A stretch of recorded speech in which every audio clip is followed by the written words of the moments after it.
Hello everyone, welcome back to the channel. If you're experiencing a playback error on X Twitter, don't worry. I'm here to help you fix it. First things first, check your internet connection. A weak connection could be the issue. If your video is still not playing, try turning off and restarting the app.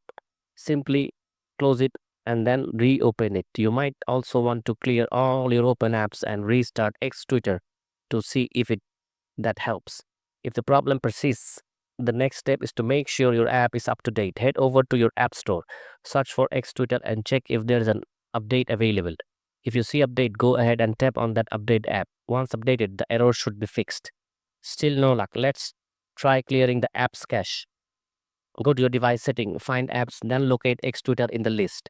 Tap on it, go to storage and cache, and then clear both the storage and cache. Once you have done all, you'll playback error should be fixed. Thanks for watching, and don't forget to leave a like and subscribe for more troubleshooting tips. Thanks for watching.